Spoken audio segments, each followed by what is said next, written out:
ฮลโลสบายดีมื้อนี้ก็มาพบกับหน่อยสาวลาวใต้เส้นเก่าเส้นเคยเนาะซึ่งมื้อนี้หน่อยสาวลาวใต้ก็จะนำพาบรรณาธิการมาติดตามรับชมกิจกรรมซึ่งเนื่องจากว่ามื้อนี้พวกเราจะเดินทางมุ่งหน้าไปจัดกิจกรรมในการลงเผยแพร่ข้อมูลเกี่ยวกับการป้องกันพยาธิโรคเอดส์และพยาธิติดต่อทางเพศสัมพันธ์ซึ่งพวกเราลงไปที่ผ่านมานี้แม่นเมืองมุลประโมกเนาะและมื้อนี้แม่นถือว่าโอกาสที่พวกเราลงเมืองโค้งนั่นเองเนาะซึ่งปัจจุบันนี้พวกเราก็ได้เดินทางมาฮอดเมืองโค้งถือว่าค่ำค่อยตะเวนตกดินแล้วเนาะพวกเราก็จะมาพักอยู่ที่เมืองโค้งก่อนเนาะเพราะว่ามื้ออื่นเนาะเป็นมื้อต่อไปแม่นเฮาจะลงเฮ็ดกิจกรรมลงโฆษณาแล้วก็เผยแพร่ข้อมูลอยู่ที่โรงเรียนแล้วก็สถานที่ต่างๆเนาะและสำหรับมื้อนี้พวกเราก็มาพักอยู่ที่เฮือนพักสุขสบายเมืองโค้งนั่นเองเนาะซึ่งสำหรับเพื่อนพักนี่เนาะก็จะราคาถูกแล้วก็สะอาดสะอ้างและนอกจากนั้นสถานที่จอดรถเนาะยังกว้างขวางสำหรับการไปกันมาสถานที่บอนหากินหาข้าวหาน้ำก็ถือว่าสะดวกสบายเนาะซึ่งมื้อนี้หน่อยสาวลาวใต้ก็ได้ตื่นดึกลุกเช้าพร้อมกับทีมงานแพทย์หมอซึ่งพวกเฮาจะนำพาบรรณาธิการไปติดตามรับชมเกี่ยวกับตลาดเช้าของเมืองโค้งหรือว่าวิธีการดำรงชีวิตการใช้ชีวิตในการทำมาหากินหรือว่าการค้าขายของพี่น้องชาวเมืองโค้งดินแดนแคว้นเขตไต่ของพวกเฮาเนาะซึ่งพวกเฮาก็ตื่นตั้งแต่ 4:00 นเนาะก่อนที่จะเดินทางมุ่งหน้าไปฮอดตลาดเช้าของเมืองโค้งซึ่งปัจจุบันนี้พวกเฮาก็อยู่ที่ตลาดเมืองโค้งเนาะถือว่าตะเวนยังบ่ทันได้ขึ้นเด้อเนาะพวกเฮาก็มาเลือกเบิ่งของกินของอยากก่อนที่จะเพิ่นเอิ้นว่าลงเฮ็ดกิจกรรมหรือว่าก่อนที่จะลงเฮ็ดเวียกเนาะมื้อนี้พวกเฮาก็มาเลาะหาอาหารเช้าของพวกเฮาแต่ว่าอย่าลืมว่าเมืองโค้งเป็นเมืองหนึ่งเนาะที่ว่ามีเอกลักษณ์ก็คือเป็นเมืองที่มีป่าแม่น้ำคลองหลายที่สุดในประเทศลาวเนาะซึ่งมื้อนี้หน่อยสาวลาวใต้ก็จะนำพาบรรณาธิการมาชมเกี่ยวกับการซื้อขายหรือว่าการนำเอาปลาขึ้นมาขายโดยเฉพาะก็คือจะเป็นพ่อแม่พี่น้องของชาวเมืองโค้งนั่นเองอันนี้ก็เป็นปลาที่เพิ่นหาได้เมื่อคืนนี้เนาะคอนสิแจ้งเพิ่นก็เอามาวางจำหน่ายหรือว่ามาวางขายอยู่ที่ตลาดเมืองโค้งตอนเช้าเนาะอย่าลืมว่าตลาดนี้เพิ่นจะเปิดตั้งแต่5:00 นเช้าเด้อเนาะแต่ว่าเพิ่นว่าช่วงใดที่มีปลาหลายเพิ่นว่าเรือช่วงใดเป็นปลาที่ว่าปลาขึ้นเพิ่นก็จะมาขายแต่เช้าเพราะว่าจะมีแม่ค้าคนกลางก็คือจะเป็นแม่ค้าที่อยู่ทางปากเซ่เนาะเพิ่นก็จะมาเลาะซื้อสินค้าหรือว่าซื้อปลาตั้งแต่เช้าๆเพื่อนำขึ้นขนส่งไปอยู่ที่เมืองปากเซ่แล้วก็ส่งต่อไปหลายๆแขวงบ่ว่าจะเป็นแขวงสวรรณเขตนครหลวงเวียงจันทน์หรือว่าภาคเหนือนั่นเองเนาะและในตลาดยามเช้าจะเป็นแนวใดขอเชิญบรรณาธิการไปติดตามมาชมกันได้เลยอย่าบ่ได้ตายกินหมูบดเอาไปหอดใช้กับบ่ตายสิแกะ75 70ไปเจ้าสวยได้เงิน5,000โอ้ย70เนี่ยลุ้นนี่5,000ถ้า70จะสวยเบิดนี่เนาะเอาไป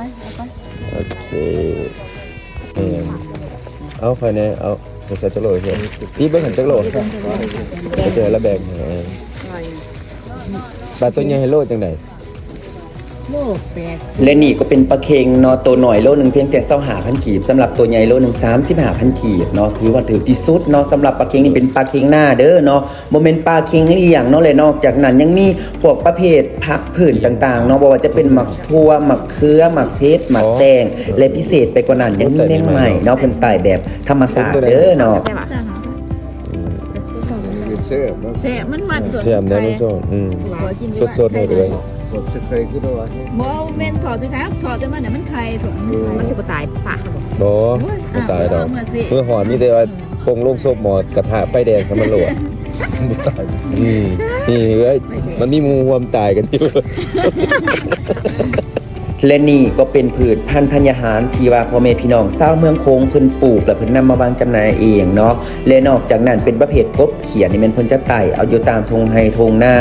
ป้านี่เพิ่นก็เอาจากลำคลองของบ้านเฮาเองเนาะขึ้นมาขายหรือว่านำมาวางจำหน่ายเนาะเพราะว่าพี่น้องทางเมืองโค้งนี่ถ้าว่าพวกนี้มีพี่มีน้องนี่นะมาเมืองโค้งนี่บ่บ่อยากแต่แนวสิกินเนาะเพราะว่าเมืองโค้งนี่เป็นเมืองที่เจริญอาหารบ่ว่าจะเป็นประเภทพวกผักพวกปลาพวกสัตว์น้ำอื่นๆเนาะอันนี้น้อยสาวลาวใต้ก็นำพาบรรณาธิการเข้ามาเบิ่งตลาดตอนเช้าแล้วก็จะเป็นอันนี้เพียงแต่เวลา 6:00 นเด้อคนเพิ่นยังบ่ทันมาหลายเนาะ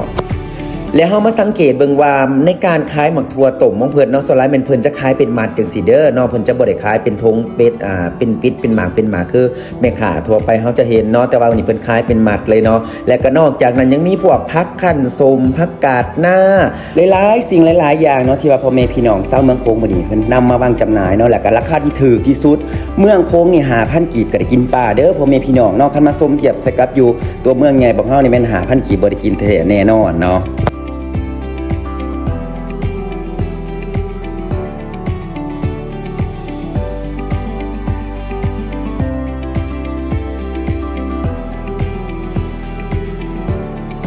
และนี่ก็เป็นเครื่องปลูกพ้องฟังของพ่อแม่พี่น้องชาวเมืองโขงรวมทั้งป่าแม่น้ำคลองที่พ่อแม่พี่น้องชาวเมืองโขงได้หานำมาวางจำหน่ายหรือว่านำมาขายให้กับประชาชนได้ซื้อกินซื้อใส่กันเนาะโดยเฉพาะก็คือจะเป็นประเภทพวกปลาต่างๆเนาะและก็สำหรับหน่อยชาวลาวใต้ที่ว่ามาเลาะเมืองโขงนี่ก็รู้สึก